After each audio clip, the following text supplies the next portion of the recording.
बघा आपण आता 25व्या पेपरचं आणि लास्ट पेपरचं ॲनालिसिस बघणार आहे. ठीक आहे, हा आपला लास्ट पेपर आहे आणि त्याच्यामुळे इम्पॉर्टंट आहे. हा पेपर एकदम आपण खूप जास्त ॲडव्हान्स काढला नाही. ठीक आहे, एकदम मॉडरेट लेवलचा पेपर आहे.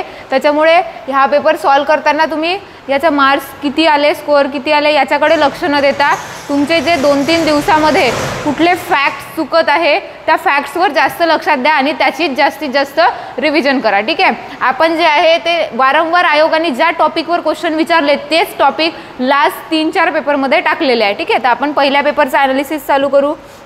ठीक आहे, जसं आपण मी पहिलेही सांगितलं आहे तुम्हाला की तुम्ही पेपर जे सॉल्व करताना तुमची जी पद्धती आहे पहिल्या पेपरपासून जी तुम्ही मेथड वापरली आहे, कारण बघा आपण अभ्यास किती करतो वर्षभर यापेक्षा जास्त महत्त्वाचं आहे की त्या 60 मिनिटामध्ये आपण काय करतो. एखाद्याने वर्षभर 12-12 तास रोज अभ्यास केला असेल, परंतु जर त्या 60 मिनिटाची आपण प्लॅनिंग केली नसेल, तिथला एक सेकंदाची आपल्याला प्रॉपर प्लॅनिंग करावी लागेल. कुठला सब्जेक्ट पहिले सोडवायचा, कुठला नंतर सोडवायचा, कारण मोस्ट इम्पॉर्टंट थिंग ती आहे की त्या अभ्यासाला आपल्याला अप्लाय कसं करता येईल.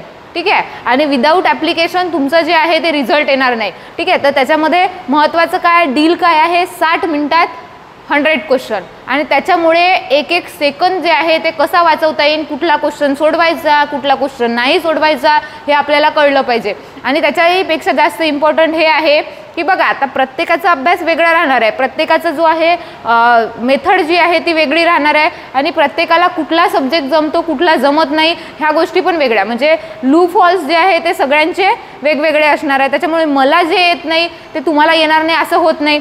ठीक आहे, तर माझा एरिया ऑफ विटनेस काय आहे, तुमचा काय आहे याच्यामध्ये हे आहे. पण मी एक तुम्हाला जनरल स्ट्रॅटेजी सांगते की ज्या गोष्टी जे आहे ते आपल्याला टॉपिक चांगले परफेक्ट आहे आपले त्याच्यापासून पेपर सॉल्व करायला सुरुवात करायची आणि तिथून केलं की एक पॉझिटिव्हिटी येते आणि तो एक जो ॲटमॉस्फिअर क्रिएट होते. बघा पहिला जो 4-5 मिनिटाचा किंवा 7-8 मिनिटाचा जो काळ असतो तो एकदम जो आहे स्लो केलं तरी चालेल आणि तो काळ जो आहे तो खरा तर कॉन्फिडन्स बूस्ट करणार आहे. त्या जर याच्यामध्ये आपल्याला एकदम पॉझिटिव्ह अप्रोच आला तर त्याचा इम्पॅक्ट नंतरच्या याच्यावर होते. पण पहिलेच जर क्वेश्चन टफ आले आणि निगेटिव्ह मेंटॅलिटी झाली तर मग तुम्हाला जो आहे नंतर जे आहे ते निगेटिव्हिटी येईल आणि येणारे क्वेश्चन तुमचे चुकेल. त्याच्यामुळे रिझल्ट आपला जाणार आहे तो न येणाऱ्या क्वेश्चनमुळे जात नाही, कारण की मोस्ट जास्त चांगला वर्षभराचा अभ्यास आहे त्याला न येणारे क्वेश्चन हे कोणालाच येणार नाही आहे. कारण महाराष्ट्रात जे आहे ते जे अभ्यास करणारे लोक आहे बघा ते जर खूप काही 5-10% खूप हुशार लोक आहेत त्यांचा खूप अभ्यास आहे त्यांच्याला किती मार्क्स आहे याच्यापेक्षा महत्त्व जनरल जे लोक आहे सामान्यवाले त्यांना किती मार्क्स आहे त्याच्यावर तुमचा रिझल्ट ठरणार आहे, कट ऑफ ठरणार आहे. त्याच्यामुळे न येणारे क्वेश्चन नाही आले त्याचे लोड घ्यायचं नाही. एकदम खूप टफ लेवलचा पेपर आला तर तुम्ही जर चांगला अभ्यास केला असेल तर ऑल ओव्हर महाराष्ट्राला तो टफ जाणार आहे जे अभ्यास करणारे आहे त्यांना. आणि इझी असेल तर सगळ्यांना इझी जाईल. त्याच्यामुळे जर एखादी नाही येत आहे खूप करंट किचकट आला तर सगळ्यांना किचकट येईल ना, आणि त्याच्यामुळे तिथे तुमचा जो आहे कट ऑफ ठरणार नाही. कट ऑफ कुठे ठरतो, जे सोपे क्वेश्चन आहे जे ते किती तुम्ही जे आहे ते मार्क्स त्याचे हे करू शकता. कारण आपल्याला काही 100पैकी 100 घ्यायचे नाही आहे, 60च्या रेंजमध्ये 60-65च्या रेंजमध्ये आपल्याला राहायचं आहे आणि त्याच्यासाठी हे. ठीक आहे, तर पहिले आपण क्वेश्चनचं जे आहे ते स्टार्ट करू. आपण या पेपरमध्ये हिस्ट्री जे आहे ते स्टार्ट केलं आहे. याच्यामध्ये पहिला क्वेश्चन आहे चुकीची जोडी ओळखा. काही संघटना दिल्या आहे आणि त्या संघटनाचं जे आहे हे कोणी केली आहे. तर बघा याच्यामध्ये मुद्दाम मी चुकीची टाकली, बरोबर विचारलेली नाही आहे. ठीक आहे, तर या तीनही जोड्या बरोबर आहे. फॉरवर्ड ब्लॉक या पक्षाची स्थापना कोणी केली होती, नेताजी सुभाषचंद्र बोस. तुफान सेना GD लाड यांची आहे आणि Indian Independence League Rash Behari Bose यांची. ठीक आहे, तर हे महत्त्वाचं आहे. म्हणजे याचा अर्थ या तीनही जोड्या तुमच्या लक्षात असायला पाहिजे. ठीक आहे, इथे तुम्हाला आला नाही आन्सर तरी चालेल, पण आयोगामध्ये जर 3 पैकी 1 जरी आलं तर तिथे आपलं जे आहे ते आन्सर सुटायला पाहिजे. ठीक आहे, तर एकही चुकीची नाही आहे, चुकीची विचारलेली आहे. त्यानंतर बॉम्बे प्रेसिडेन्सी असोसिएशन. आता हा प्रश्न तुम्हाला खूप सोपा वाटत असेल, एवढा सोपा प्रश्न टाकला पण वेळेवर तेही चुकतं आपलं. ठीक आहे, त्याच्यामुळे लक्षात ठेवा 1885ला याची स्थापना झाली होती जेव्हा बॉम्बे असोसिएशनमध्ये. आता हा इतिहास झाला, बॉम्बे असोसिएशनमध्ये थोडेसे मतभेद आले तेव्हा काही लोकांनी जे आहे ते स्थापन केली आणि याच्यामध्ये 3 लोक होते, एक मेहता, तेलंग आणि तय्यबजी. अशी तिघांची जे आहे एक ट्रायड होता त्यांचा, तिघांची जे आहे ते जोडी होती. ठीक आहे, तर 3 जण जे आहे ते याच्यामध्ये होते, तेलंग, मेहता आणि तय्यबजी. याच्यामध्ये कोणाचा समावेश नव्हता म्हटलं तर नव्हता कोण आहे, MG रानडे. बघा हे सोपा क्वेश्चन आहे, तर हा जर ऑल ओव्हर महाराष्ट्राचा बरोबर येत असेल तर आपला पण बरोबर यायला पाहिजे, हा प्रश्न चुकायला नको. त्यानंतर जोड्या जुळवा. ह्याच्यामध्ये बघा काळ कोणाचा आहे, ठीक आहे, एकंदरच परांजपे यांचा, शिवराम महादेव परांजपे यांचा. दीनमित्र अतिशय इम्पॉर्टंट आहे, मुकुंदराव पाटील, ठीक आहे. 1ला 1 आणि 2ला 3 असं असणारी एकच जोडी होती. त्याच्यानंतर ब्राह्मणेतर, ठीक आहे, व्यंकटराव गोडे वर्धेवरून चालू केला होता हा पेपर, आणि विश्वबंधू, ठीक आहे, पिसाळ, ठीक आहे. तर अशा प्रमाणे ही जोडी जी आहे ते सुटते. तुम्हाला काळ आणि दुसरा हे दीनमित्र हे 2 पत्र हे माहीतच असायला पाहिजे, ब्राह्मणेतर चळवळीचे महत्त्वाचे होते, ठीक आहे. तर त्याच्यामुळे तुम्हाला ते विचारले जाणार. आता हा क्वेश्चन जो आहे चौथा, हा याच्यामध्ये दिलेला आहे 11च्या हिस्ट्रीमध्ये दिला आहे की लोकमान्य टिळक आणि महात्मा गांधी, लोकमान्य टिळकांनी स्वदेशी 1905ला आणि नंतर महात्मा गांधींनी जे आहे ते चरख्याच्या माध्यमातून खादीचं जे आहे ते हे याच्याही पहिले कितीतरी वर्षे अगोदर, ठीक आहे, यांनी स्वदेशीची चळवळ सुरू केली होती, ठीक आहे. तर बघा या दोघांच्याही पूर्वी त्याचा आरंभ किंवा त्याचं जे आहे ते सुरुवात आद्य कोण आहे स्वदेशी चळवळीचे, तर ते आहे सार्वजनिक काका. म्हणजेच याच्या जाग्यावर तुम्हाला हे देऊ शकते ग वा जोशी, गणेश वासुदेव जोशी, ज्यांना सार्वजनिक काका असं म्हटलं जायचं, ठीक आहे. त्यानंतर वैयक्तिक सत्याग्रह चळवळ 1941च्या काळामध्ये आली होती, ठीक आहे. तर ही याचा हेतू कोणता होता, तर भारतीयांचा तीव्र राजकीय भावना व्यक्त करणे. आता ही कधी आली होती, दुसरं महायुद्धामध्ये भारताला जे आहे ते एकंदरच खेचून घेतलं होतं. भारतीयांना न विचारता सुद्धा इंग्रजांनी त्यांच्या बाजूने आपल्याला पण युद्धामध्ये उडी मारायला लावली, आणि त्या काळामध्ये काँग्रेसमध्ये मतभेद होते. काँग्रेसमध्ये म्हणणं असं होतं की भारताला हे केलं हाच चांगला चान्स आहे, या चान्सचा आपण फायदा घेऊ शकतो या संधीचा, आणि आपण ब्रिटिशांविरुद्ध लढू शकतो, कारण ब्रिटिश दुसऱ्या महायुद्धात गुंतलेले होते आणि भारताला स्वातंत्र्य मिळू शकतो, या विचारसरणीचे काही लोक होते. आणि दुसरे लोक असे होते की हे चुकीचं आहे बा, नैतिकतेच्या विरुद्धात आहे, म्हणून मग महात्मा गांधीजींनी मध्यम मार्ग काढला. म्हणजे प्रखर चळवळ सुद्धा केलेली नाही, आणि त्यानंतर जे आहे एकंदरच जे आहे ते ब्रिटिशांना सोडून पण दिले नाही. तर मध्यम मार्ग होता वैयक्तिक सत्याग्रह चळवळ, ठीक आहे. आता विनोबा भावे पहिले सत्याग्रही आणि दुसरे जे आहे पंडित जवाहरलाल नेहरू, ठीक आहे. तर हे लक्षात ठेवा. दुसरं काय, भागण्या शांततेने मान्य करण्याची संधी ब्रिटिशांना देणे. तर हे दोन्ही याच्यामध्ये येतात, ठीक आहे. हे दोन्ही हेतू होते आणि या दोन्ही हेतूंनी ही चळवळ चालू केली होती. छोडो भारतच्या पहिले वैयक्तिक सत्याग्रह होतं. त्यानंतर मिठाच्या सत्याग्रहात गांधीजीसोबत कोणत्या महिलांचा सहभाग होता, तर बघा हंसा मेहता होत्या, अवंतिका गोखले आणि पेरिन कॅप्टन या तीनही महिला होत्या. उषा मेहता नव्हत्या. उषा मेहता सोडून सगळ्या महिला याच्यामध्ये समाविष्ट होत्या. ऑप्शनमध्ये बघा क जर कट केला तर तुम्हाला उत्तर निघते. 3 ऑप्शन क इन्क्लुडिंग आहे. राजर्षी शाहू महाराजांनी आर्थिक मदत केलेले पत्रे, ऑलरेडी मी जोड्या लावामध्ये हा टाकलेला होता प्रश्न. आता त्या प्रश्नाला वेगळा सेट केला की कोणाकोणाला जे आहे ते मदत केली होती आणि त्याच्याबाबत चुकीची जोडी कोणती आहे. तर आता बघा ब्राह्मणेतर व्यंकटराव गोडे, डेक्कन रयत वालचंद कोठारी आणि राष्ट्रवीर शामराव देसाई, तीनही बरोबर आहे. डेक्कन रयत हे जे आहे ब्राह्मणेतर चळवळीतलं पहिलं पत्र होतं, ठीक आहे. तर हे महत्त्वाचं आहे. आणि याच्यानंतर सगळ्यात महत्त्वाचं काय, तरुण मराठा हे रामचंद्र सावंत यांचं नाही, तर हे कोणाचं आहे, जवळकर यांचं, दिनकरराव जवळकर.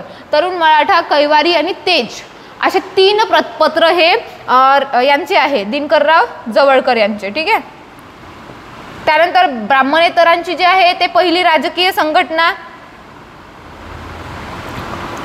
ती संघटना कोणती होती, डेक्कन रयत समाज पहिली राजकीय संघटना होती. ज्यावेळेस ब्राह्मणेतर चळवळीची सुरुवात झाली शाहू महाराजांच्या यांनी, ती जी आहे ते ब्राह्मणेतर चळवळीला मुहूर्तमेढ झाली होती, ठीक आहे. त्यानंतर 1844 मध्ये जे आहे ते सुरतला मानव धर्म सभा स्थापन केली, ठीक आहे. ते केली कोणी, दादोबा तळखटकर यांनी, ठीक आहे. तर दादोबा पांडुरंग यांनी ती चळवळ स्थापन केली. त्यांना सोबत कोणी दिली याचं जे आहे ते सरळ सरळ रेफरन्स तुम्हाला 11th हिस्ट्रीमध्ये मिळतो, ठीक आहे. तर मानव धर्म सभेमध्ये दादोबा पांडुरंग होते, मोतीराम दलपतराय होते आणि दुर्गादास मेहता, ठीक आहे. याच्यामध्ये कोण नव्हतं, आत्माराम पांडुरंग नव्हते, ठीक आहे. हे त्यांचे भाऊ. हे कुठे येते, प्रार्थना समाज,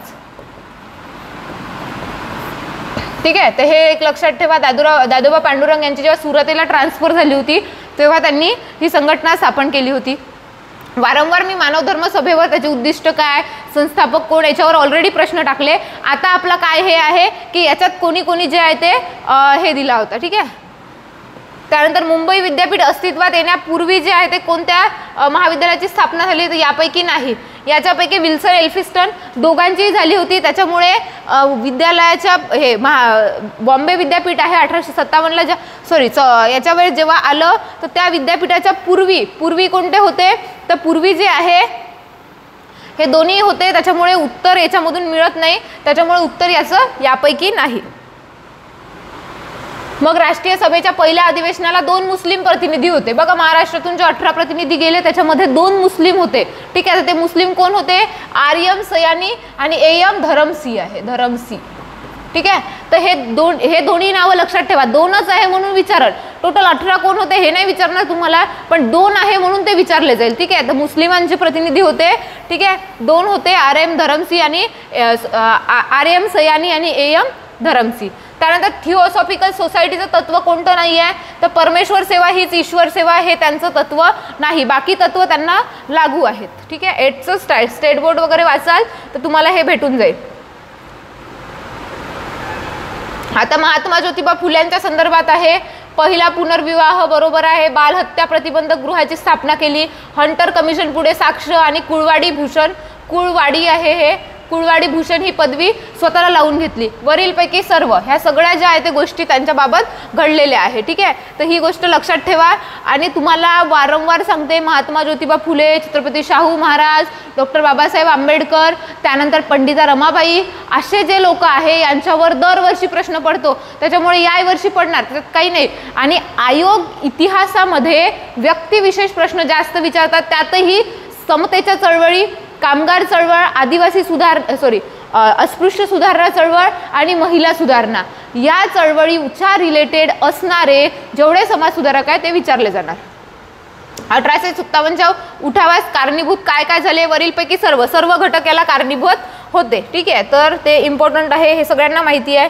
1854चा जो आहे उडचा खलिता कशाशी संबंधित होता, तर एकंदरच आहे शिक्षण सेवा खर्च करण्याबाबत होता का, नाही. ऑप्शन बघा, ऑप्शनवरूनच तुम्हाला एलिमिनेट करता येते. पदव्युत्तर अभ्यासक्रम राहणार आहे का, स्टार्टिंग बघा, उडचा खलिता आला ही स्टार्टिंग होती, तर स्टार्टिंग कशाने होणार आहे, एकदम काही मोठं शिक्षण देणार आहे का, पहिले जे आहे ते प्राथमिक शिक्षण येईन, माध्यमिक शिक्षण येईन, मग जे आहे ते पदवी शिक्षण, कॉलेज जे आहे ते असं जे आहे ते जाणार आहे ते. त्याच्यामुळे हे कशाच्या संदर्भात होतं, लंडन मॉडेलवर विद्यापीठ स्थापन करायचे होते. ठीक आहे, तर याच्याबाबत होते किंवा याच्यासोबतच तुम्हाला प्राथमिक माध्यमिक शिक्षण दिलं तर ते पण हंटर आयोग नंतर आला आहे माध्यमिक, पण याचा उद्देश काय होता, लंडन विद्यापीठाच्या धर्तीवर भारतामध्ये जे आहे तर 3 विद्यापीठाची स्थापना करायची होती. विद्यापीठ आपल्याकडे नव्हतं, तर त्याच्यामुळे त्याच्यासाठी होता तो. ठीक आहे, इथून जे आहे ते तुम्हाला क्वेश्चन चालू होतात ते जिओग्राफीचे. उष्णकटिबंधीय निम सदाहरित. ठीक आहे, अरण्य कुठे आढळतात, तर लोणावळा, इगतपुरी आणि आंबोली. ठीक आहे, सह्याद्रीचा हा उतार आहे, सह्याद्रीच्या उतारावर हे वने आढळून येतात. राज्यसेवा मेन्सला सेम असाच क्वेश्चन पडला आहे. आता बघा 8 अंश चॅनल म्हणजे काय आहे हे, तर 8 अंश नॉर्थ अक्षवृत्त. ठीक आहे, आणि याच्या बाबत जे आहे ते सरांनी तुम्हाला एकंदरच यालाही तुम्हाला दिसेल, अक्षवृत्त रेखावृत्त खूप चांगले सांगितले, यूट्यूबलाही तुम्हाला भेटून जाईल. तर 8 डिग्री चॅनल जे आहे त्यांनी काय काय जे आहे ते सेपरेट केलं आहे. म्हणजे सेपरेट केलं आहे म्हणजे काय, तर 8 डिग्री चॅनल जे आहे जिथून जाते त्याच्या आजूबाजूला काय आहे, तर कशाच्या मध्ये आहे ते. तर बघा आपल्याला माहित आहे आपल्या इकडे जाताना अक्षवृत्त वाढत जातं. ठीक आहे, म्हणजे भारताच्या दक्षिणेकडून उत्तरेकडे जाताना अक्षवृत्त वाढत जातं. मग 0 डिग्री अक्षवृत्त कुठे आहे, भारताच्या दक्षिणेला आहे. ठीक आहे, मग इथे जर असेल तर इथून जे आहे ते वरती जाताना अक्षवृत्त वाढत जाणार आहे. मग जे आहे आपल्याला माहित आहे मालदीव जे आहे हे विषुववृत्तापासून जवळ आहे, आणि आपल्या जे आहे लक्षद्वीप बेटामध्ये जे सगळ्यात लास्टचं जे आहे ते मिनिकॉय आहे. मग मिनिकॉय आणि मालदीव दरम्यान कोणतं बेट आहे, हे कोणतं अक्षवृत्त आहे, 8 डिग्री चॅनल ज्याला म्हणतो ते आहे. आणि 10 डिग्री चॅनल कुठे आहे, मिनिकॉय आणि लक्षद्वीप. हे जे लक्षद्वीपमध्ये जे आहे अमीनदीवी, मिनिकॉय आणि लखनदीप, तर या ज्या आहे दरम्यान एक अक्षवृत्त आहे. असे 3 याच्यामध्ये त्यांचं विभाजन केलेलं आहे. तुम्ही जर चांगले बेट वाचले तर एकच नाही बघा, लक्षद्वीप हा बेटांचा समूह आहे, तर त्याच्यामधले जे हे आहे बेट, तर त्याच्या दरम्यान मिनिकॉय आणि मालदीवला जे आहे ते वेगळं करणारं बेट हे कोणतं आहे, 8 डिग्री चॅनल. गुजरात नंतर भारतातील कोणत्या राज्याला सर्वाधिक, तर हे आपण ऑलरेडी याच्यामध्ये टाकलं आहे की सागरी किनाऱ्यानुसार सर्वात जास्त ते कमी राज्यांचा क्रम लावा. ठीक आहे, तर हे ऑलरेडी टाकलं होतं, पण आपल्याला तिथे उत्तर बरोबर येऊन जातं, पण डायरेक्ट वन लाईनर क्वेश्चन आला तर चुकतो, म्हणून हा क्वेश्चन जे आहे ते रिपीट केला. गुजरात नंतर कोणाला आहे? आंध्र प्रदेशला. मग आता दोन गोष्टी लक्षात ठेवायच्या की गुजरातला सर्वाधिक किनारा आहे, सागरी किनारा, आणि सेकंड नंबर आंध्र प्रदेश आहे. ठीक आहे. महाराष्ट्रातील प्रमुख राष्ट्रीय महामार्ग आणि त्याच्यावरील घाट कोणती अयोग्य जोडी आहे? तर चंदनापुरी घाट जो आहे तो NH-17 हे जोडी जी आहे ते चुकीची आहे, बाकी बरोबर आहे. थळघाट, कसारा घाट मुंबई नाशिक दरम्यान आहे, तर तिथे जे आहे ते NH-3 जातो. त्यानंतर NH-4 खंबाटकी घाटातून जातो. ठीक आहे, खंबाटकी घाट जे आहे ते औरंगाबाद तिथे आहे. आणि त्यानंतर माळशेज घाट जे आहे ठाणे. ठीक आहे, तर हा जो आहे तो NH-222 जातो. नेक्स्ट क्वेश्चन, महाराष्ट्रात सर्वाधिक वनांचा जिल्हा कोणता आहे? गडचिरोली. आणि सर्वात कमी कोणता आहे? मुंबई शहर. ठीक आहे, तर गडचिरोली सर्वात जास्त वनांचा जिल्हा आहे क्षेत्रफळानुसार, आणि त्याच्यानंतर सर्वात कमी याचा मुंबई शहर. धातू ज्या खनिजापासून काढली जातात याच्याबाबत अयोग्य जोडी. ठीक आहे, तर झिंक पासून जे आहे ते अँगलसाईट काढली जाते, ही अयोग्य आहे, बाकी सगळी बरोबर आहे. पारा, सिनेबार, ठीक आहे, कॅल्शियम डोलेमाइट, ठीक आहे, बरोबर आहे. पुढीलपैकी योग्य विधाने ओळखा. धाराशिव लेण्या उस्मानाबाद जिल्ह्यात आहे, बरोबर आहे. नाशिक जिल्ह्यामध्ये पांडव, मांगीतुंगी आणि मसरूळ लेण्या आहेत, हे पण बरोबर आहे. आणि बघा, वरचे दोन तुम्हाला माहीत नसेल तरी चालेल, पण पितळखोरा लेण्या रायगडमध्ये आहे. पितळखोरा फेमस लेण्या आहेत, आणि त्या रायगडला नाही औरंगाबादला आहे, हे आपल्याला माहिती आहे. त्याच्यामुळे क चुकीचं आहे, आणि क चुकीचं असणार आहे. बघा, हा ऑप्शन कटला. ठीक आहे, त्याच्यामुळे याच्यात अ ब बरोबर.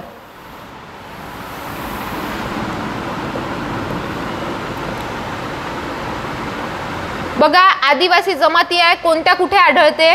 ठीक आहे, तर याच्यामध्ये तुम्हाला माहिती काय असायला पाहिजे? भिल्ल नाशिकला आढळते. ठीक आहे, आणि एकंदरच जे आहे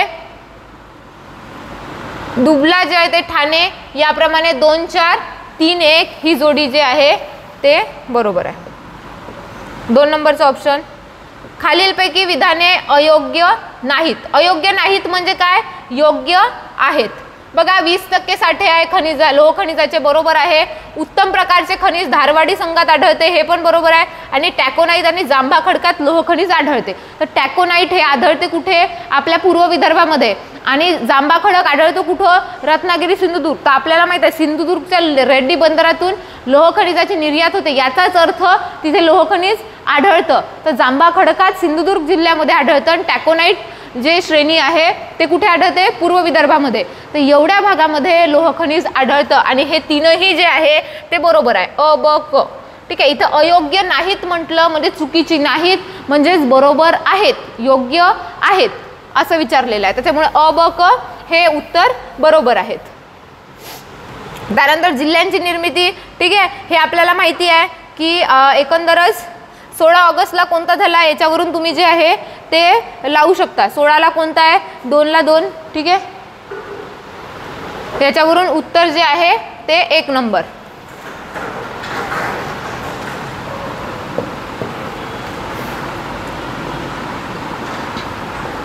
त्यानंतर पर्यटन स्थळे आहे आणि त्याचे जोड्या आहे. तर राजापूर कुठे आहे? रत्नागिरीला.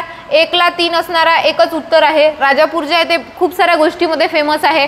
तर राजापूर कुठे आहे? रत्नागिरी. त्याच्यावरून आपण हे करू शकतो. आता हाजी मलंगचा जो दर्गा आहे तो कुठे आढळतो? ठाण्याला. फेमस दर्गा आहे. त्यानंतर शिवापूर, मांढरदेवी. ठीक आहे, तर ह्या जोड्या ज्या आहेत लक्षात ठेवा, एकाच जोडीवरून उत्तर निघत होतं.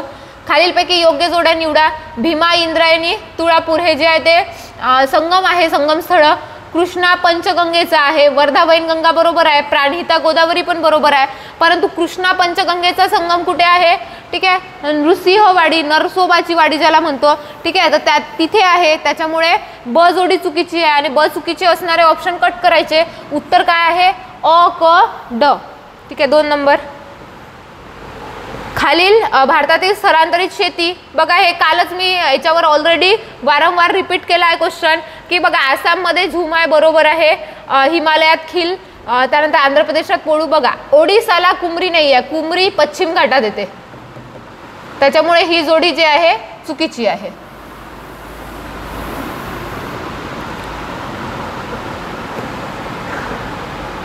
विद्युत प्रकल्प, आता मोस्ट ऑफ द क्वेश्चन हे जोड्या लावावर टाकले, कारण काय, एक क्वेश्चन टाकला तुमचा एकच जे आहे ते वन लाइनर टाकला किंवा मल्टी स्टेटमेंट टाकला तर एक दोन याचं हे होते, पण इथे अभ्यास 4 जे आहे ते ऑप्शनचा होऊन जातो, त्याच्यामुळे जोड्या लावा जास्त टाकले की 4 ऑप्शनचा तुमचा अभ्यास झाला पाहिजे आणि तेवढा डाटा लक्षात राहिला पाहिजे. बघा आपण 25 पेपर पाहिले, 25 पेपरमध्ये आपले most of the question cover केलेले आहे आपण, तर 25 पेपर म्हणजे 2500 क्वेश्चनची तुमची प्रॅक्टिस झाली आहे, तर ते 2500 क्वेश्चन मधले किती क्वेश्चन रिपीट हो आपल्याला आले पाहिजे, ते 25 पेपर आपण घेण्याचं उद्दिष्ट तेच आहे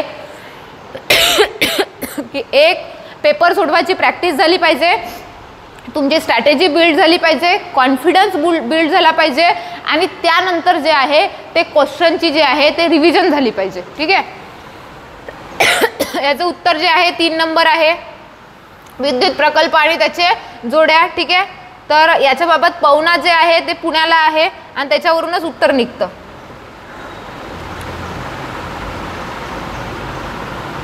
बघा खालील विधाने पहा, तुम्हाला बरोबर विचारले आहे तर ब क बरोबर आहे. ठीक आहे, अ चुकीचं आहे. बॉक्साईट पासून ॲल्युमिनियमचं उत्पादन होतं आपल्याला माहिती आहे.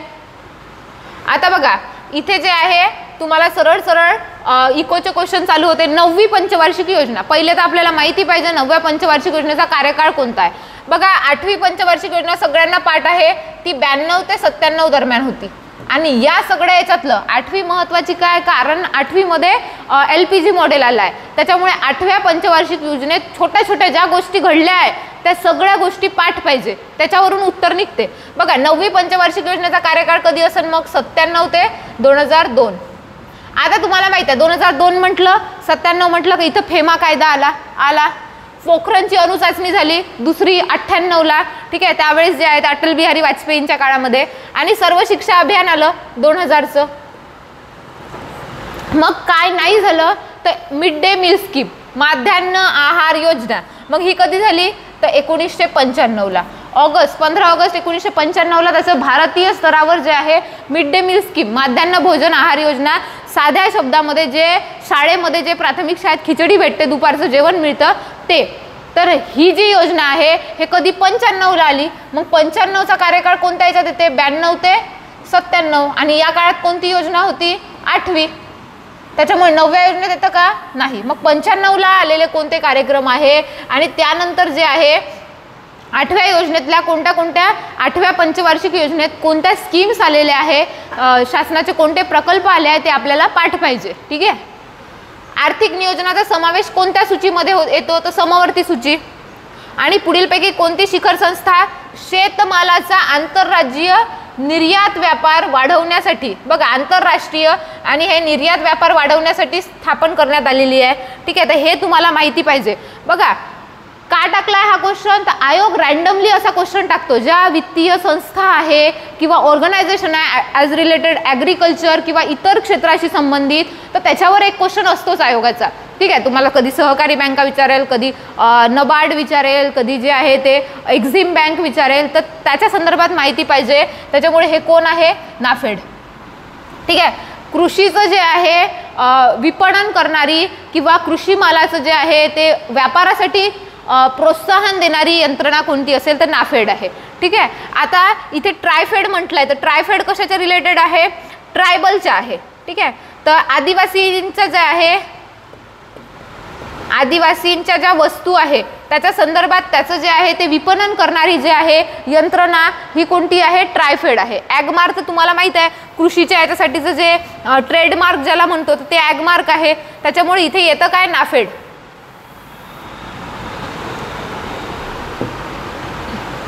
त्यानंतर कोणत्या समितीच्या शिफारसीनुसार 1975ला प्रादेशिक ग्रामीण बँका एम नरसिंहम समिती. ठीक आहे, बी शिवरामन समितीचं नुसार काय झालं, AD गोरवालानुसार SBIचं राष्ट्रीयकरण, BV शिवरामन समिती नबार्ड आहे. ठीक आहे, तर हे आपल्याला माहिती पाहिजे कोणत्या आणि काय आलं, कोणत्या गोष्टीचा भांडवली खर्चात समावेश होतो म्हटलाय. आता बघा शासनाचे कर्जे भांडवली आहे, शासनाकडून दिला जाणारा पगार. ठीक आहे, त्यानंतर व्याजावर होणारा शासन खर्च. आता बघा भांडवली वस्तू खरेदी करत असलेला खर्च हा पण येणार आहे. शासनाने कर्ज घेतलं भांडवली आहे, ठीक आहे. त्यानंतर दुसरं महत्त्वाचं गोष्ट आहे भांडवली वस्तू खरेदीवर केलेला खर्च हा पण येणार आहे. आणि त्यानंतर पायाभूत सुविधा म्हणजे रोड बांधली, शाळा बांधली, दवाखाने बांधले, हा जो खर्च आहे, इंटरनेटचं जे आहे सुविधा दिली, तर हा खर्च जे आहे ते कोणता आहे, भांडवली आहे. परंतु व्याजावर होणारा खर्च आणि शासनाकडून दिला जाणारा पगार, जो आता तुम्ही नोकरीवर लागल्यावर जो पगार मिळणार आहे तो कसा असतो, ठीक आहे, मंथली बेसिस आहे, शॉर्ट टर्मचा खर्च आहे, त्याच्यामुळे हा कशामध्ये येतो, महसुली खर्चामध्ये. ठीक आहे. तर त्याच्यामध्ये उत्तर काय, अ, ड आणि ई.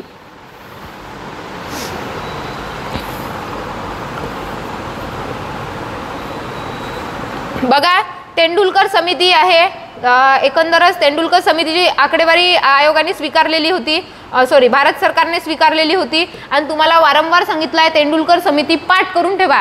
आयोग जे आहे कंबाईन सारख्या एक्झाममध्ये तेंडुलकर समितीची दारिद्र्य रेषा 4-5ची कोणती होती, 9-10ची कोणती होती, 11-12ची कोणती होती, मी वारंवार जे आहे ते यूट्यूबला एक व्हिडिओ पण टाकला आहे तेंडुलकर समितीवर, तर त्याच्यावर प्रश्न टाकले जाते. ठीक आहे.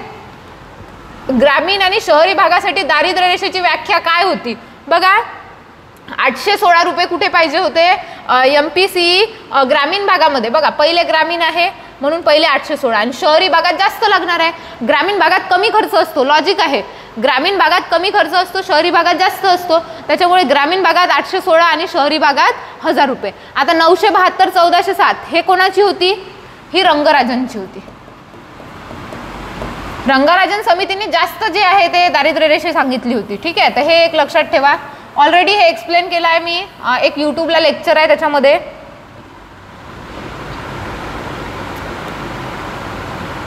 बघा चलनवाढीच्या बाबत हे करण्यासाठी किंवा किंमत स्थिर राखण्यासाठी कार्य करणारी कोणती यंत्रणा आहे, तर ते रिझर्व्ह बँक आहे, दर निश्चित करते. ठीक आहे. तर मॉनिटरी पॉलिसीच्या माध्यमातून रिझर्व्ह बँक. त्यानंतर सार्वजनिक खर्चाच्या वर्गीकरणानुसार कोणता खर्च महसुली खर्च आहे, पहिले भांडवली खर्च टाकला, आता महसुली. आता बघा पायाभूत संरचनात्मक खर्च भांडवली आहे, परकीय गुंतवणुकीवरील खर्च भांडवली आहे, संरक्षण खात्याशी संबंधित भांडवली व्यवहारावरील खर्च हा जो आहे तो भांडवली आहे. फक्त जे आहे संरक्षण आस्थापनाचा जो आहे प्रशासकीय खर्च, प्रशासकीय म्हणजे काय की जे डिफेन्स सेक्टर आहे त्या डिफेन्स सेक्टरमध्ये समजा पगार दिला, त्यानंतर डिफेन्स सेक्टरमध्ये जो काही स्टेशनरीचा खर्च आहे, डिफेन्स सेक्टरमध्ये जे कर्मचारी आहेत त्यांचा चहा पाण्याचा खर्च, साध्या भाषेत सांगायचं झालं तर तो प्रशासकीय खर्च, डे टू डे वर्किंगचा खर्च आहे, तर तो महसुली खर्च आहे. ठीक आहे. तर हा प्रश्न सोपा होता. पहिला प्रश्न ज्याला आला त्याला याही प्रश्नाचं उत्तर येणार आहे.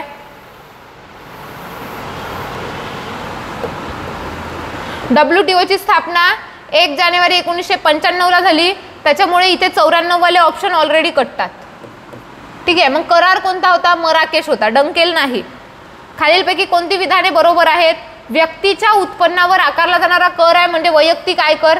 ठीक आहे. पर्सनल इन्कम टॅक्स ज्यांना म्हणतो आपण. ठीक आहे. त्यानंतर वैयक्तिक आयकर हा प्रतिगामी स्वरूपाचा असतो. प्रतिगामी म्हणजे काय, उत्पन्न वाढलं तर कराचे दर कमी होतात, तर चुकीचं आहे. आपल्याला माहित आहे उत्पन्न वाढलं की कराचे दर तेवढ्या प्रमाणात वाढतात. 1 करोडच्या वर उत्पन्न जाऊ द्या बरं, ॲन्युअल इन्कम, त्याच्यावर जे आहे ते जास्त कर आकारला जातो. आणि 5 लाख उत्पन्न असेल त्याच्यावर कमी आहे, 5 लाखापर्यंत. आता तर 7 लाख झाली आहे करमुक्त मर्यादा. म्हणजे याचा अर्थ जेवढं जेवढं तुमचं उत्पन्न वाढणार आहे तेवढे तेवढे कराचे दर त्या प्रमाणात वाढणार आहे. त्याच्यामुळे वैयक्तिक आयकर हा कसा असतो, प्रगतशील कर असतो, त्याच्यामुळे प्रतिगामी नाही. आणि भारत आयकर कायदा 1961 अन्वये आयकर आकारला जातो, तर बरोबर आहे. अ आणि क बरोबर आहेत. ठीक आहे. केवळ जे आहे ते ब चुकीचं आहे. ठीक आहे. याच्यामुळे याचं उत्तर आहे 1 नंबर, अ क बरोबर, अ आणि क बरोबर.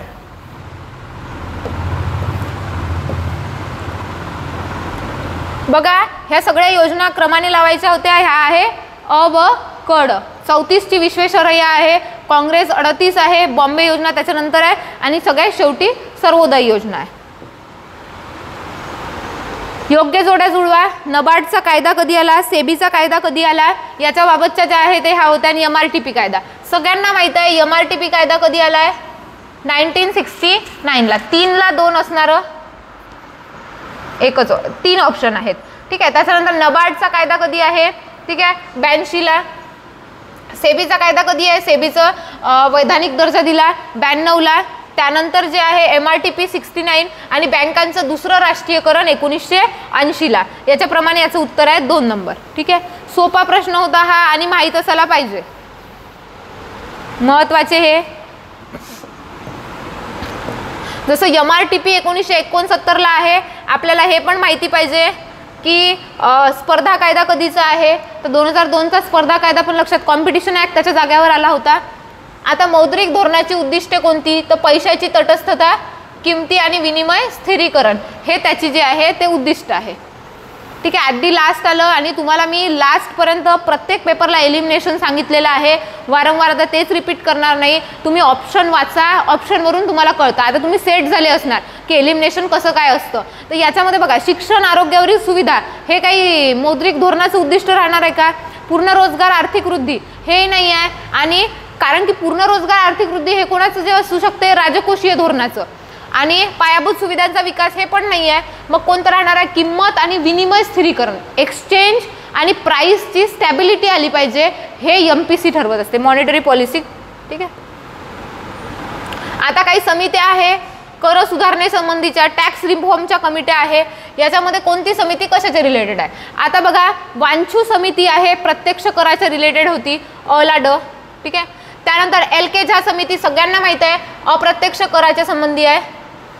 राजा चेलैया समिती,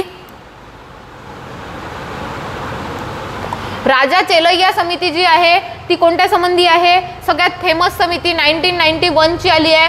पाठच पाहिजे ही सगळ्यांना, कारण ही LPG मॉडेल नंतर आलेली आहे.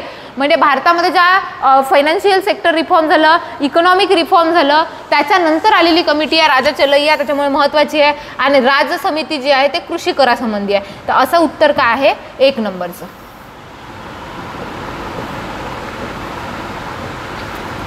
बघा, शून्याधारित अर्थसंकल्प आपण खूपदा हे केला आहे. पीटर ए पिहरनी पहिल्याच इकॉनॉमिक्सचा जो 100 मार्काचा क्वेश्चन पेपर घेतला होता, त्याच्यामध्ये इकॉनॉमिक्सचा सब्जेक्टिव्ह पेपर होता. त्या पेपरमध्ये आपण ऑलरेडी एक्सप्लेन केलं आहे की इकॉनॉमिक्स जे आहे त्याच्यामध्ये झिरो बेस बजेटिंग काय. पहिल्याच त्याच्यामध्ये मी प्रश्न टाकला आणि वारंवार आय थिंक मी झिरो बेस बजेटिंगवर 5 ते 6 प्रश्न तुम्हाला सेट केलेले आहे. आणि ते 5 ते 6 प्रश्न जर तुम्ही कनेक्ट केले तर तुम्हाला झिरो बेस बजेटिंगची साधी जे आहेत एक नोट्स तयार होते. आणि मी एक्सप्लेन पण केला आहे ऑलरेडी, चांगले व्हिडिओ बघितले तर तुम्हाला कळेल. शून्याधारित अर्थसंकल्प, अमर्यादित तुटीचा अर्थ भरणं हे चुकीचं आहे. याचं अमर्यादित तुटीचा अर्थ भरणं निग्लेक्ट करण्यासाठी आणि जे आहे ते पैशामध्ये जे आहे ते त्याचा योग्य वापर करण्यासाठी तर ते झिरो बेस बजेट आलं आहे. म्हणजे जो वायफळ खर्च आहे तो टाळायचा आहे. त्याच्यामुळे येणार आहे का? नाही. मग नसलेले ऑप्शन कोणते आहे? फक्त एकच. बाकी तुम्हाला काही माहीत असो की नसो, एकदम एक्स्ट्रीम लेवलचं चुकीचं ऑप्शन जर तुम्ही काढला, आयोग अशाच प्रकारे ऑप्शन सेट करत असते. आयोगाचे पेपर बघा तुम्ही, म्हणजे मी म्हणते म्हणून विश्वास ठेवा असं नाही आहे. तुम्ही पेपर चेक करा, त्याच्यामध्ये बघा एक्स्ट्रीम विरोधाभास कशात आहे? याच्यात आहे. ज्यावेळेस पेपर आयोगाला उत्तर तुम्हाला मार्क्स द्यायचे आहे ना, आयोग असे ऑप्शन टाकणार आहे. आणि मग एकदम कठीण करायचं आहे तर मग त्याच्यामध्ये थोडंसं किचकट करू शकते. ठीक आहे, वित्त आयोगाच्या संबंधी योग्य नाही असं म्हटलं आहे, तर चुकीचं नाही कोणतं आहे? योग्य नसलेलं विधान की आयोगाची स्थापना दर 5 वर्षांनी केंद्रीय समितीद्वारे होते का? नाही, राष्ट्रपती. बारीक जर थोडंसं वाचायचं होतं, बारीक यांनी जर वाचलं असतं, सूक्ष्म जर तुम्ही त्याच्याकडे लक्ष दिलं असतं तर तुम्हाला आपोआप उत्तर मिळालं असतं. सोपा प्रश्न होता पण थोडंसं हे होतं त्याच्यात. आता इथून क्वेश्चन आहे 46 पासूनच तुम्हाला जे आहे ते पॉलिटीचे क्वेश्चन लागते. ठीक आहे, आता न्यायालय कायदा 1861 अन्वये स्थापन झालेल्या न्यायालयाचा स्थापनेनुसार योग्य क्रम. ठीक आहे, पहिले कोणतं आलं होतं मी तुम्हाला ऑलरेडी सांगितलं आहे. आपले पॉलिटीचे रिव्हिजन लेक्चर्स आहे. 1 मिनिट, सॉरी. बघा, आपले जे आहे ते पॉलिटीचे लेक्चर्स टाकले आपण रिव्हिजन मोडमध्ये आणि ते सगळे लेक्चर जर पाहिले तर तुम्हाला 10 पैकी 8 मार्क्स मिळते. तेवढे लेक्चर पहा, बरोबर त्या अँगलनी लक्षात द्या आणि पुन्हा तेवढेच प्रिव्हियस इयर क्वेश्चन सोडवा. याच्यामध्ये बघा, उच्च न्यायालयाची स्थापना मी तुम्हाला पहिलेच सांगितलं होतं की सत्तेचं केंद्रीकरण होतं कुठे? कलकत्त्यामध्ये. ब्रिटिश सत्ता आपल्या इथे आली, केंद्रीकरण स्टार्टिंग कलकत्त्यात झाली, तर पहिलं न्यायालय कलकत्ताच राहणार आहे. मग कलकत्ता पहिलं, बॉम्बे दुसरं, त्यानंतर जे आहे मद्रास तिसरं आणि अलाहाबाद चौथं. ठीक आहे, सोपा क्वेश्चन आहे एकदम. आता गैरवर्तन आणि कर्तव्यात कसूर या कारणास्तव सरपंच उपसरपंच यांना पदावरून दूर करण्याचा अधिकार कोणाला आहेत, ठीक आहे. तर यांना पदावरून दूर करण्याचा अधिकार जे आहे एकंदरच जिल्हाधिकारी करतात, ठीक आहे. 2 नंबर.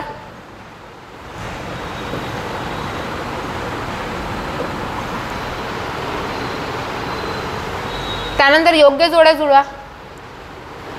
थोडा वेळ बाहेर थांबा का लायब्ररीमध्ये बसा अदरवाईज. त्यानंतर उपराष्ट्रपती पद, ठीक आहे. पद कुठून घेतलं आहे आपण, हे हे वालं पद जे आहे अमेरिकेवरून घेतलं, ठीक आहे. 4 नंबर, ठीक आहे. त्यानंतर स्वतंत्र, समता, बंधुता 2 नंबर फ्रान्सवरून, ठीक आहे. 2 ला 2. त्यानंतर केंद्रातर्फे राज्यपालाची निवडणूक कॅनडा 1 नंबर.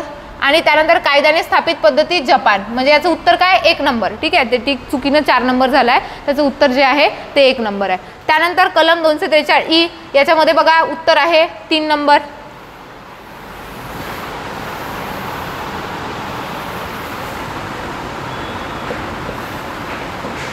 राज्यघटनेत कोणत्या कलमान्वये भारताच्या सरन्यायाधीशाची जे आहे ते विचारविनिमय करून बदली, उच्च न्यायालयाच्या न्यायाधीशाची बदली, हायकोर्टाच्या न्यायाधीशाची बदली कोणत्या कलमान्वये होते, ठीक आहे. तर 222 आहे कलम 222 याच्यानुसार बदली होते, ठीक आहे. त्यानंतर 1935च्या कायद्याची वैशिष्ट्ये कोणती आहे बघा. प्रांतिक स्वायत्तता होती, केंद्रात द्विदल राज्य पद्धती होती, संघ राज्याचे न्यायालय आणि 2 सभागृहाचे असलेले संघीय कायदेमंडळ. तर बघा ड नव्हतं, कारण 2 सभागृहाचे असलेले संघीय कायदेमंडळ द्विगृही कायदेमंडळ आहे साध्या शब्दामध्ये. हे कोणत्या कायद्यामध्ये होतं 1919चा कायदा. त्याच्यामुळे इथं उत्तर काय आहे अ, ब आणि क.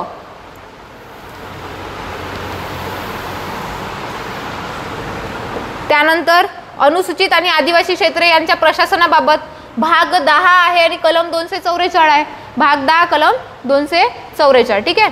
त्यानंतर विधाने पहा. विधान परिषद निर्माण करण्यासाठी संबंधित विधानसभेत साध्या बहुमताने ठराव पास करणे आवश्यक आहे आणि विधान परिषद निर्माण करण्यासाठी संसदेचा ठराव दोन्ही बरोबर आहे. दोन्ही गोष्टी पाहिजे. 44वी घटनादुरुस्ती 78 नुसार कोणत्या याच्यात आहे 38 मध्ये, 42 नुसार कोणत्या याच्यात आहे तेही लक्षात ठेवायचं आहे आणि 44 नुसार कोणत्या याच्यात आहे तेही लक्षात ठेवायचं आहे, ठीक आहे. अरे बंद ठेवा शटर, खालून या ना, व्हिडिओ चालू आहे, ठीक आहे. ऑक्सिस्वचनाच्या शेवटी काय तयार होते, ठीक आहे. 4 नंबर.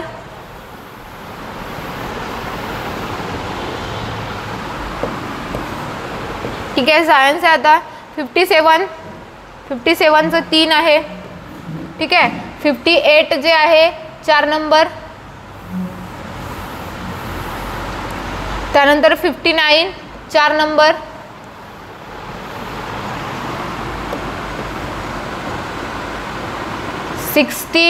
सायन्सचे क्वेश्चन आहे 61, ठीक आहे. 60चं 1 नंबर आहे. त्यानंतर 61 3, ठीक आहे. 61 3. त्यानंतर 62चं 3 नंबर, ठीक आहे. 62चं 3 नंबर. 62 3. 63 4, ठीक आहे. आणि 64 2 बघा. 62 3 64 4 आणि त्यानंतर जे आहे 62 3 63 4 आणि 64 2. तर सायन्सचे क्वेश्चन आहे ते सर सेट करतात, त्याच्यामुळे याचं ॲनालिसिस मी देत नाही, ठीक आहे.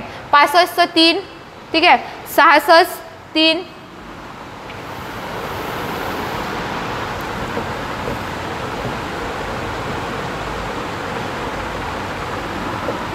67 4. त्यानंतर 68, ठीक आहे. विधाने योग्य विचारलेली आहे 4 नंबर.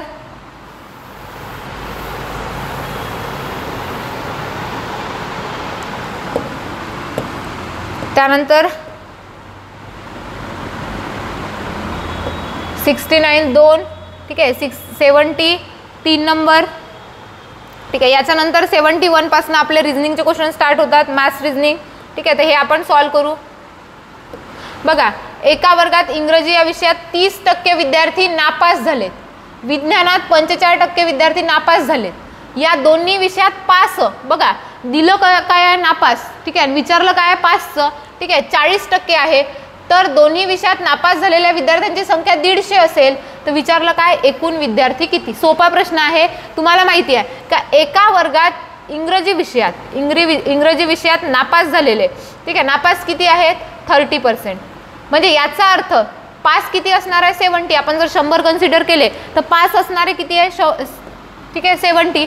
आता विज्ञानात जर 45% नापास झाले म्हणजे सायन्समध्ये 45 नापास असेल तर पास किती राहणार आहे 55.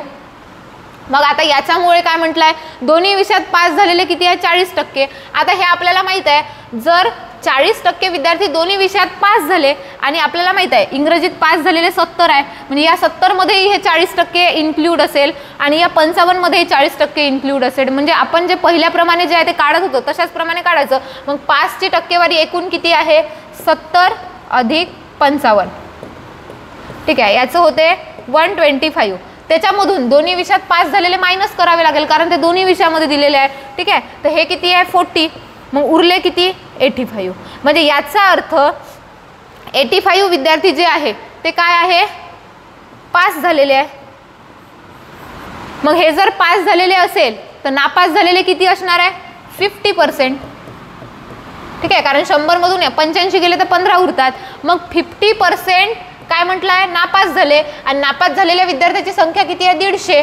मग 50% बरोबर जर 150 असेल तर आपल्याला काय विचारलं एकूण विद्यार्थी किती राहणार आहे 100. मग 50% बरोबर 150 तर 100 बरोबर किती क्रॉस मल्टिप्लिकेशन 100 गुणेला 150 भागेला 15 काय होणार 15.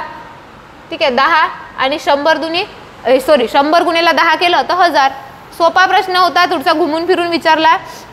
अदरवाईज यावेळेनं रिझनिंगचे क्वेश्चन सोपेच टाकले. स्टार्टिंगला मी खूप टफ टाकले होते आता सोपेच आहे मॅथ्स रिझनिंग. ठीक आहे तर याच्यात किती येणार 1000. त्यानंतर शिवण यंत्र घेण्यासाठी 4000 रुपये चक्रवाढ व्याजाने महिला बचत गटाकडून कर्जाऊ घेतले. ठीक आहे व्याजाचा दर किती होता 5 होता तर तिला 3 वर्षानंतर एकूण किती रक्कम द्यायची आहे म्हणजे तुम्हाला रास विचारलेली आहे एकूण किती द्यावी लागेल मुद्दल प्लस व्याज. आता 4000 रुपये चक्रवाढ व्याजाने घेतले काय सूत्र आहे P × 1 + R/100 आणि T इथे टाइम.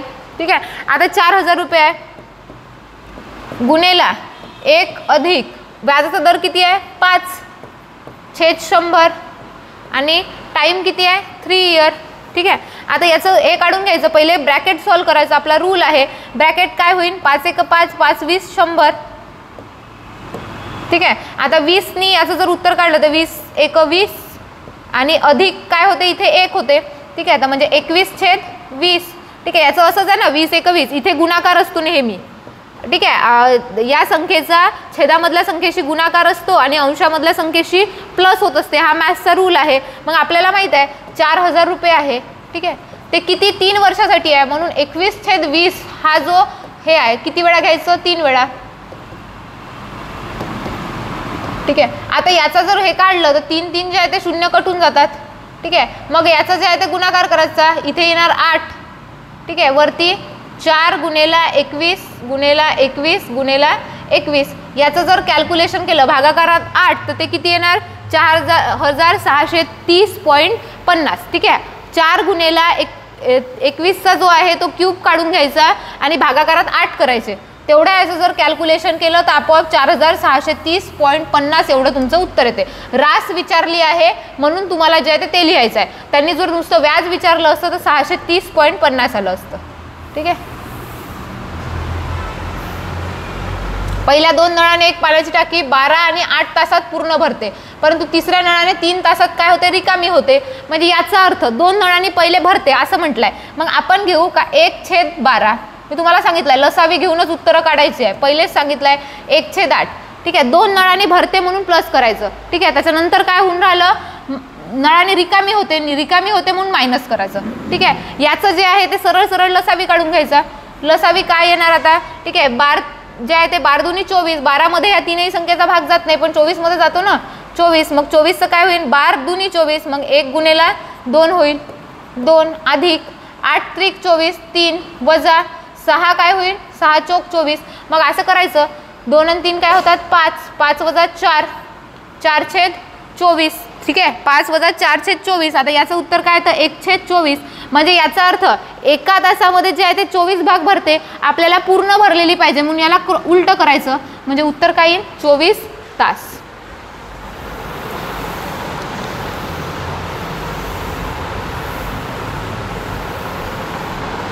ठीक आहे, तसं सेम होतं हे क्वेश्चन पण. या क्वेश्चनमध्ये पण इथे काय भरला 4 तासात भरते आणि रिकामी होते. मग काय करायचं होतं 1/4 वजा 1/6. रिकामी होते म्हटलं तर मायनस करायचं आणि भरते म्हटलं तर प्लस करायचं. याच्यामध्ये पण काय येईन 12 येईन. याचा हे 4 त्रिक 12 आणि साईन दुनी 12 1/12 म्हणजेच किती तासामध्ये भरते 12 तासामध्ये. ठीक आहे, लसावी घेऊन करायचं एकदम सोपं असते. जसं आपण मजुरी वगैरे काढत असतो सेम तसंच आहे.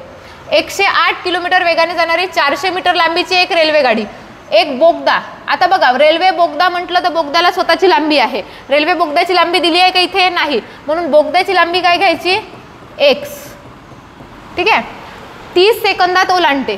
तर बोगद्याची लांबी विचारलेली आहे. आता लक्षात घ्या एकूण लांबी काय होईल. समजा जर अशी ट्रेन आहे, ही रेल्वे झाली. ठीक आहे, ही काय करून राहिली, असा एक बोगदा आहे, त्या बोगद्याला ओलांडत आहे. त्या बोगद्याला जर समजा ही ट्रेन ओलांडत आहे, ते ओलांडली असं कधी म्हणू आपण, ज्यावेळेस ही ट्रेन इथून इथपर्यंत जाईल. म्हणजे याचाच अर्थ ह्या ट्रेनमध्ये काय कशाची लांबी ॲड होईल, एक तर ह्या बोगद्याची लांबी प्लस जे आहे स्वतःची ट्रेनची लांबी. हे लांबी जेव्हा टोटल जे आहे ती कव्हर करेल त्यावेळेस काय म्हणू आपण की बोगद्याला ओलांडलं. म्हणजे याचा अर्थ एकूण अंतर जर तुम्हाला घ्यायचं असेल तर ते अंतर कसं होईल, रेल्वेची लांबी अधिक बोगद्याची लांबी. आता इथं जर माणूस असता, झाड असतं किंवा खांब असता तर त्यावेळेस काय झालं असतं की त्याला जे आहे ते स्वतःची लांबी नसते, परंतु बोगद्याला स्वतःची लांबी आहे. त्याच्यामुळे पहिले आपण एकूण अंतर काढू. एकूण अंतर बरोबर काय होणार, रेल्वे अधिक बोगदा. आता रेल्वेची लांबी किती दिली आहे 108, पण प्लस बोगद्याची लांबी माहीत नाही म्हणून x घ्यायचं. ठीक आहे, आता आपल्याला माहित आहे की एकूण अंतर काढायचं सूत्र काय आहे, सरळ की वेळ. ठीक आहे, वेळ गुणेला वेग. आता हे तुम्हाला पहिलेच सांगितलंय, वेग जो आहे तो ताशीमध्ये दिला आहे आणि वेळ सेकंदात दिला आहे. याचं कॅल्क्युलेशन होत नाही, त्याच्यामुळे वेगाला आपल्याला पहिले मीटर सेकंदमध्ये कन्वर्ट करावं लागेल. मग मीटर सेकंदमध्ये कन्वर्ट करायचं आहे तर काय सूत्र आहे बघा, ताशी आहे किलोमीटर अवर आहे. ताशी म्हणजेच काय, किलोमीटर हवर म्हणजे तास आहे. किलोमीटर प्रति तास आहे, त्याला आपल्याला मीटर सेकंदमध्ये करायचं आहे. म्हणजे मोठ्यामधून लहान्यामध्ये न्यायचं आहे. हे मी वारंवार सांगितलं आहे, मोठ्यामधून लहान्यात न्यायचं आहे. म्हणजे काय करावं लागेल, लहान संख्या वरती घ्यावी लागेल आणि खाली मोठी संख्या, म्हणजे 5/18 करावं लागेल. काय होईल 18 सख. ठीक आहे, 6 पंच 30. ठीक आहे, म्हणजे आपल्याला माहिती आहे याचा वेळ किती आहे 30 सेकंद आणि वेग किती आहे 30 सेकंद. ठीक आहे, उत्तर काय येईल 900. आता 900 मध्ये रेल्वेची लांबी किती आहे 108, रेल्वेची लांबी किती आहे 400 मीटर. म्हणजे जर याच्यातून जर आपण काय म्हटलं एकूण अंतर 900 आहे, 900 मधून जर आपण रेल्वेची 400 काढून टाकली तर उरलेली 500 कोणाची असणार आहे, ठीक आहे बोगद्याची. हा पेपर तुम्हाला सोडवायचा आहे त्यामुळे तुम्ही बघू नका आता. ठीक आहे, बघा भारती आणि दयानंद यांच्यातले अंतर 180 किलोमीटर आहे. ते एकमेकांच्या दिशेने म्हणजे हा इकडून येत आहे, हे इकडून येत आहे.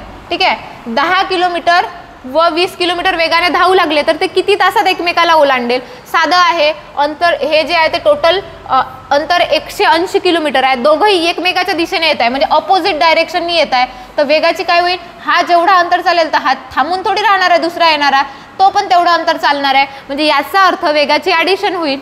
ठीक आहे, वेगाची ॲडिशन होईल म्हणजे काय होईल 10 अधिक 20 30 होईल. ठीक आहे, 30नी याला भागून टाका, एकूण अंतरला एकूण वेगाने जर भागलं तर किती वेळ मिळेल तुम्हाला 6 तास.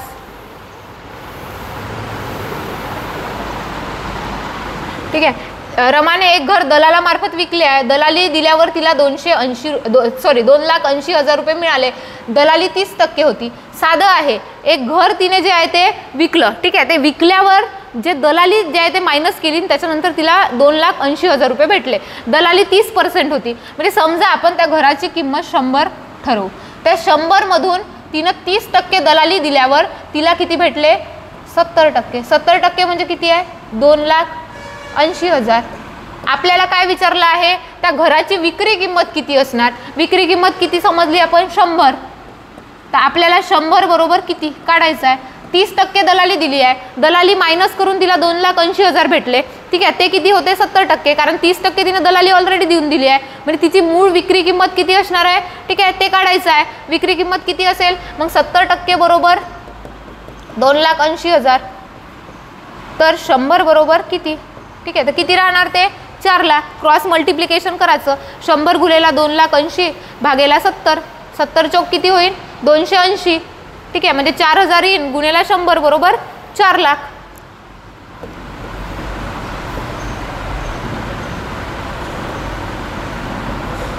ठीक आहे, मी घरापासून 10 मीटर उत्तरेकडे गेलो. उत्तरेकडे 10 मीटर, तिथून पूर्वेकडे वळून 20 मीटर गेलो. ठीक आहे, म्हणजे 20 मीटर पूर्वेकडे. ठीक आहे, नंतर दक्षिणेला वळून 5 मीटर म्हणजे याच्या अर्ध. ठीक आहे, त्यानंतर पार केले व पश्चिमेकडे वळून 20 मीटर गेलो म्हणजे एवढंच पश्चिमेकडे गेलो. तर आता मी घरापासून कोणत्या दिशेला असेल? कोणत्या राहणार आहे? उत्तर, कारण आडवं तिडवं फिरून तो याच लाईनमध्ये आलेला आहे. अदिती मैदानावर उभी होती, ती पश्चिमेकडे 16 मीटर गेली. इथं मैदान असेल, पश्चिमेकडे गेली 16 मीटर.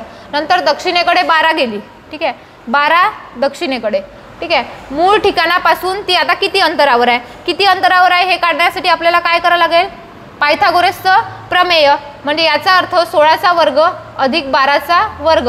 ठीक आहे, किती होईल? 16चा वर्ग 256 अधिक 12चा वर्ग 144. ठीक आहे, किती होईल यांची प्लस 0 हातचा 1, 5 आणि 5 10 0 हातचा 1 400. आता 400 हे कशामध्ये आहे?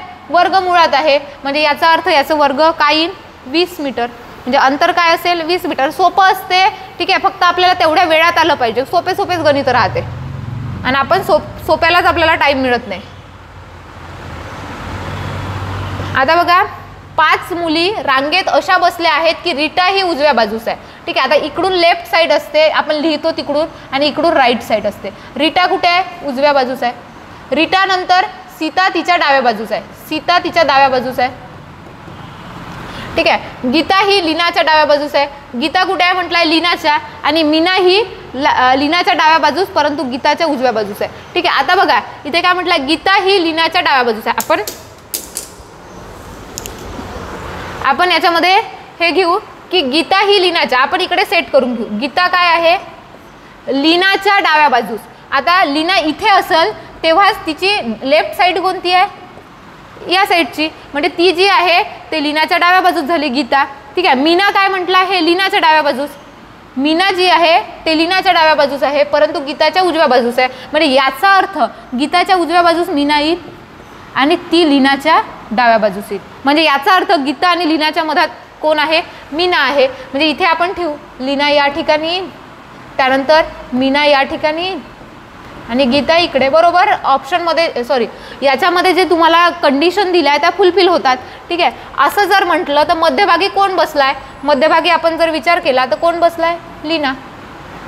ठीक आहे, लीना ही मध्यभागी आहे. ठीक आहे, त्यानंतर बघा बायसिकल हा शब्द C3 हा दिला जातो. आता ABCD लिहावी लागेल आपल्याला. ठीक आहे, बायसिकल बघा बी नंतर सी आलं. ठीक आहे, आय नंतर 3. आता आय हा कितवा स्वर आहे? ए. नंतर आय हा तिसरा स्वर आहे. ठीक आहे, त्यानंतर सी नंतर काय आलं? डी. म्हणजे याचाच अर्थ जर लेटर आलं तर लेटर नंतर जे आहे ते जे म्हणजे सॉरी कन्सोनंट आले. कन्सोनंट म्हणजे काय? व्यंजन. व्यंजन जर आले तर त्याच्या समोरचा हे घ्यायचं आहे आणि वॉवेल्स आले तर त्याचा क्रम घ्यायचा आहे, स्वरांचा क्रम. तर यल नंतर काय येईल? यम. यम. ठीक आहे, यम 4ही ऑप्शनमध्ये आहे. ए नंतर काय येईल? 1, कारण ए पहिल्या नंबरचा स्वर आहे, यम 1. ठीक आहे, असं 2 ऑप्शनमध्ये दिलं आहे. त्यानंतर बी नंतर सी येणार. ठीक आहे, त्यानंतर ओ हा चौथा स्वर आहे आणि यू हा 5वा स्वर. असा ऑप्शन कोणता आहे? 1 नंबर. त्यानंतर पी हा यमचा भाऊ आहे, क्यू हा यमचा मुलगा आहे. बघा पी हा मेल आहे. ठीक आहे, म्हणजे कोणाचा भाऊ आहे? यमचा. क्यू हा यमचा मुलगा आहे. यमचा मुलगा कोण आहे? क्यू. आणि हा पण मेल आहे. पी ची मुलगी आर. पी ची मुलगी कोण आहे? आर. फिमेल आहे ही मुलगी म्हटल्यामुळे. हिचे टी शी लग्न झाले आहे म्हणजे टी कोण आहे?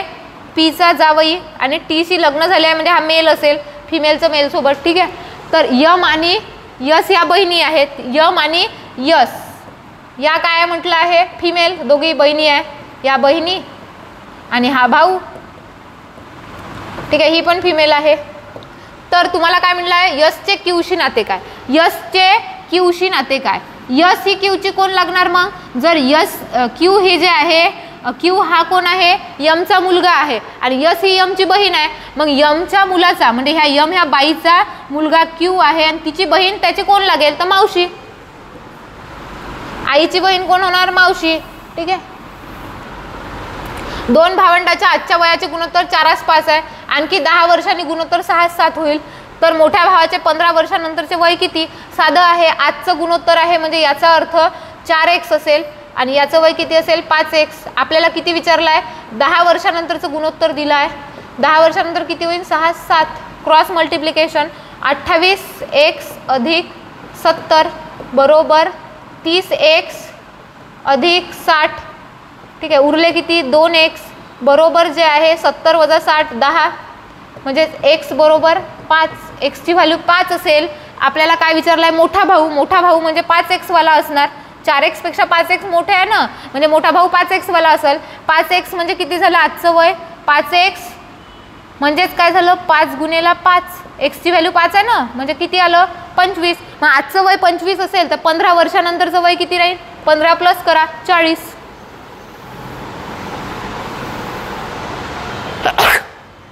बघा, एकदा तुम्हाला मेथड आली आणि त्याची प्रॉपर प्रॅक्टिस केली.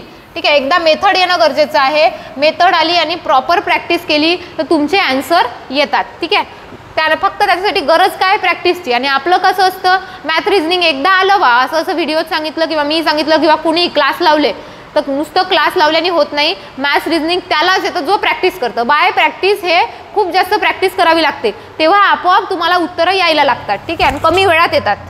त्यासाठी काय ट्रिक्स वगैरे लावायची गरज नाही, फक्त प्रॅक्टिस पाहिजे. एका सांकेतिक भाषेत कम हा शब्द XLNV लिहितात. आपण ABCD लिहू पहिले.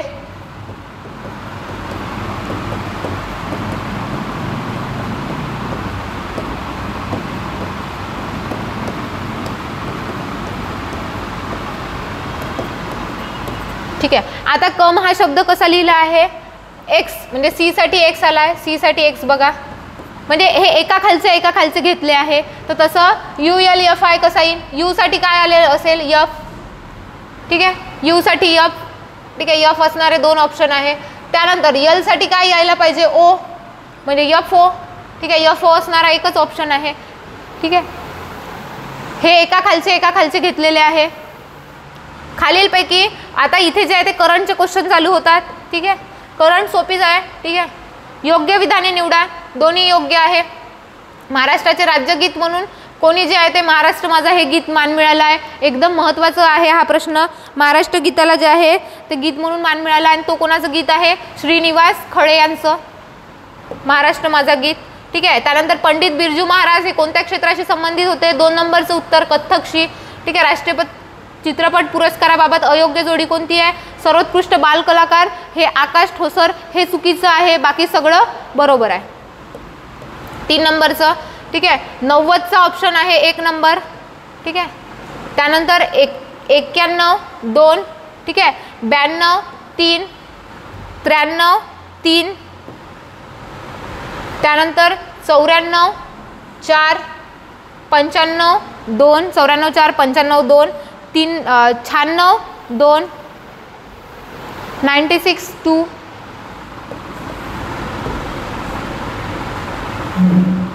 97 4. ठीक आहे. 98 2. ठीक आहे. 99 3. NDTV. ठीक आहे. 3 नंबरचं उत्तर आणि 100 2. याप्रमाणे आपलं या पेपरचं ॲनालिसिस संपलं आहे.